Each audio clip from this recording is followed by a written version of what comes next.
Oi,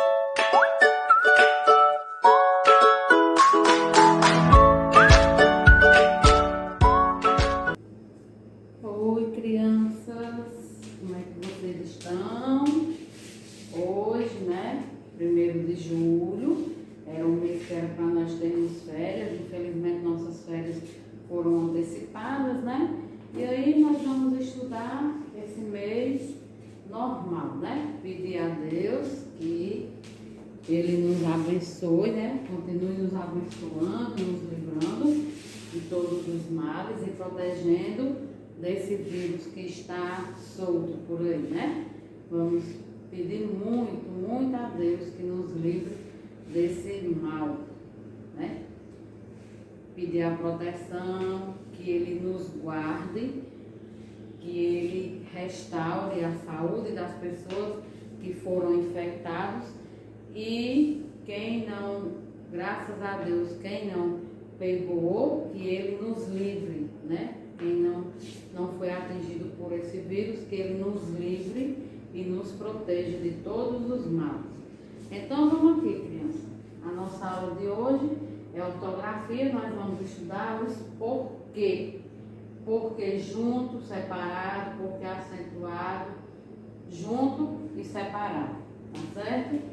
Antes de nós começarmos a estudar os porquês, nós vamos fazer a nossa correção na página 161. Eu vou dizer só a sequência, tá bom?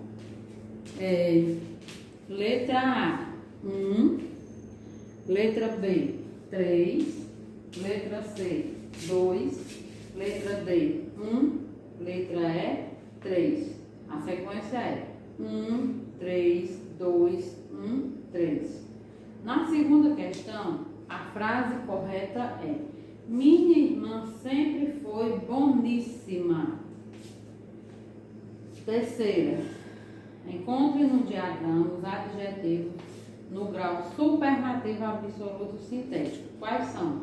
Paupérrimo, facílimo, velocíssimo, digníssimo, fidelíssimo e agílimo. Agílimo, fidelíssimo, digníssimo, velocíssimo, facílimo, paupérrimo. A quarta questão. Reescreva as frases tomando os adjetivos, tornando os adjetivos no grau superlativo em analítico. Miriam é muito agradável. O suco está muito doce. O que ocorreu foi muito mal para os negócios ou foi muito ruim para os negócios. Pode ser muito mal ou muito ruim, tá certo? A quinta, a sequência é V, F, V, V, F. F, V, desculpa. V, F, V, V, F. Mais uma vez. V, F, V, V, F. E a sexta questão, ela é pessoal. Vocês vão dar característica ao substantivo. Minha mãe é bondosa, minha mãe é linda, minha professora é charmosa, é bonita, é chata, meu pai é trabalhador, eu sou estudioso, inteligente, assim vai. Agora nós vamos para a nossa ortografia. Os porquês. Gente, nós sempre perguntamos, né? Sempre tem um porquê. Hoje nós vamos estudar os porquês. Porquê separado e sem acento. Porquê separado e sem acento.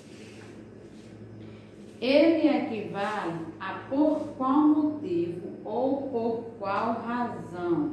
Ele pode ser substituído por qual motivo ou por qual razão. E é usado no começo de frases interrogativas.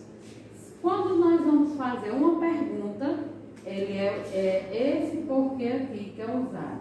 Ele é usado para perguntas, certo? É usado para perguntas. E você pode perguntar por qual motivo, por qual razão, referindo a esse porquê separado. E é sempre início de pergunta, de frase interrogativa. Por que você foi lá? É o mesmo que eu disser. Por qual motivo você foi lá? Por qual razão você foi lá? Não sabemos por que ele faleceu. Esse porquê aí também ele pode ser substituído por qual razão. Não sabemos por qual razão, por qual motivo, certo? Porquê, ainda esse porquê aqui, é usado também como um equivalente a pelo qual, pela qual, pelos quais, pelas quais. Ignoro o motivo por que ele foi embora. Você pode dizer pelo qual motivo. Vejam que o porquê e a palavra equivalente estão destacadas. Estes são os motivos por que voltei aqui. Esses são os motivos pelos quais voltei aqui. Porque junto, esse aqui. Porque junto e sem acento.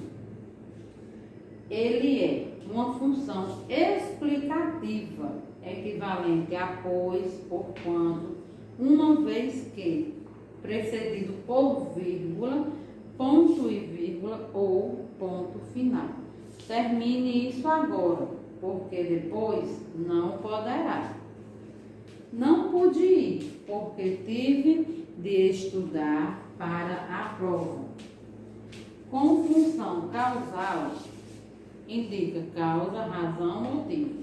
Não joguei bola porque estava cansado. Ele está dando um motivo aí, né? Uma razão, uma causa. Ela chorou porque tinha razões pessoais. Agora, porque, junto e com acento. É um substantivo e é usado no sentido de causa, razão ou motivo, admitindo pluralização, porque normalmente vem acompanhado de palavra terminante, artigo, por exemplo, né? Está dizendo que normalmente vem acompanhado de palavra que geralmente vem acompanhado de um artigo. Qual? Quero saber o porquê de tudo isso. O que vem antes do porquê? Um artigo, né? O artigo definido, ó. O mundo é cheio de porquês. Agora, porquê separado e com acento. É usado no final de frases interrogativas. Ele está chorando, você sabe por quê? Isolado numa frase. Você deve fazer isso agora. Por quê? Agora, a nossa atividade. Leia as definições nos quadros abaixo e ligue aos seus correspondentes. Aí tem os 4 porquês. Você vai ler a definição. Aqui na página anterior tem a definição de cada um. Aí você vai fazer a ligação. Complete com os porquês.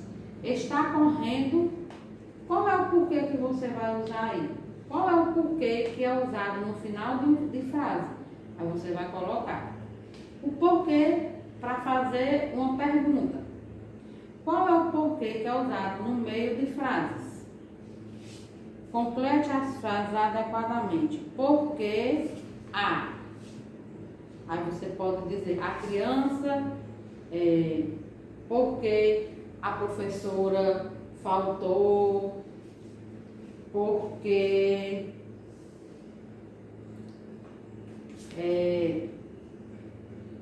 enfim, você vai dar uma pergunta, você vai formular uma pergunta e uma resposta. Por exemplo, na letra A. Porque a, aí tem reticência. Essa reticência aí você vai terminar a pergunta e no tracinho seguinte você vai fazer a resposta de acordo com a pergunta. Por exemplo, se eu disser assim, por que, meu Deus, me falei uma frase. Por que a escola está fechada? Aí a minha resposta, porque hoje não haverá aula, certo? Porque os meninos brigaram. Aí você vai dar o motivo que os meninos brigaram. A pergunta e a resposta, tá bom? Usando os porquês de acordo com as regras dos porquês. Numere de acordo com a legenda. Porquê separado, sem acento. Porquê separado com acento. Porquê junto e porquê junto com acento. Usa-se no final de frases interrogativas. Qual desses porquês? Então você vai enumerar.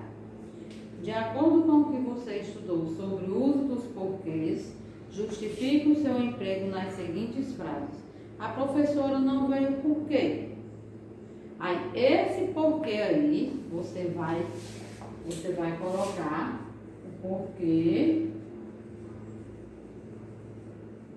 que está sendo usado no final da frase é esse aí, né? Aí você vai dizer por que foi esse aqui que foi usado. Esse porquê aqui, ele é usado no final da frase. Aí você vai justificar. Você vai dizer que ele é usado no final de frase interrogativa. Por que você não foi à igreja?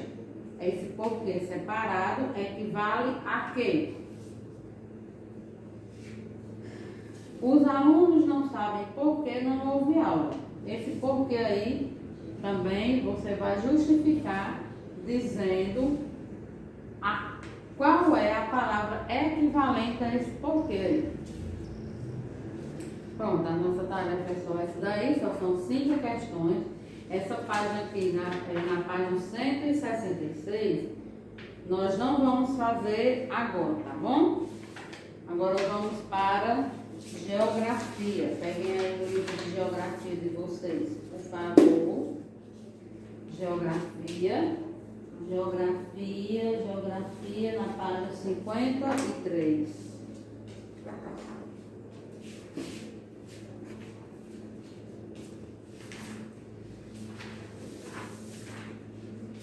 Página 53 é a correção, né? Qual é o maior problema da comunidade em que você mora? E aí, vocês fizeram essa pesquisa? Como esse problema pode ser resolvido? Esse problema é de acordo com a primeira questão. Para saber quantas pessoas existem em um país, deve ser feito um recenseamento. Explique com suas palavras como ele é feito. E aí, como é que é feito esse recenseamento? Ele é feito de 10 em 10 anos. Qual é o órgão que é responsável? É o IBGE. O IBGE ele faz uma contagem de pessoas que vivem em um determinado lugar. Eles fazem uma estimativa da população. Liste alguns problemas que são consequências do crescimento populacional. Vai ser poluição, violência, engarrafamentos, desemprego, desigualdade social, moradias inadequadas e saúde e educação precárias. Na cidade em que você mora, há famílias na mesma situação que o da charge? Escreva o que você pensa sobre isso. E aí, qual foi a opinião de vocês? Agora nós vamos para o nosso conteúdo na página 54, que é representação das cidades e dos espaços urbanos, um conteúdo bem pequenininho. É muito importante compreender que espaço urbano e cidade, apesar de serem comumente usados como sinônimos, podem significar elementos diferentes.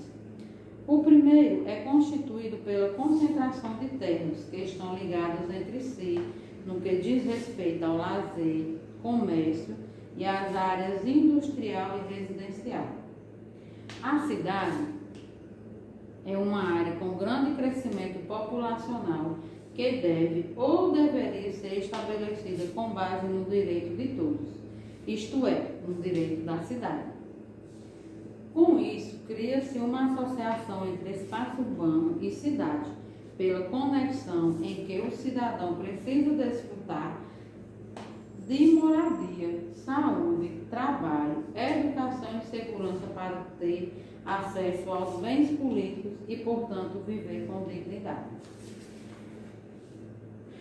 Escreva um pequeno texto sobre como é a sua cidade. Você vai dizer algumas características da nossa cidade. Faça uma lista dos tipos de comércio que existem no espaço urbano da sua cidade. Quais são os lugares, os tipos de comércio? Nós temos comércio de lojas de roupas, nós temos lojas de acessórios, calçados, os supermercados. Observe a imagem e responda. Que problemas uma cidade com esses cenários apresenta? O que é que falta nessas imagens aí? Nós vamos ter falta de saneamento adequado e acúmulo de lixo nas ruas, né? A primeira imagem é o quê? Falta de saneamento básico, os esgotos, como é que diz? Abertos, né? Nas ruas. E a outra é acúmulo de lixo nas ruas. Se você fosse prefeito, o que faria para melhorar a cidade em que você mora? O que um cidadão precisa para viver plenamente na cidade? Pronto, a nossa atividade.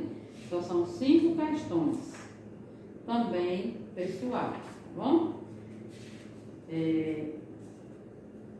Até amanhã, se Deus quiser, né? Ele vai nos permitir, com a graça de Deus. Beijo.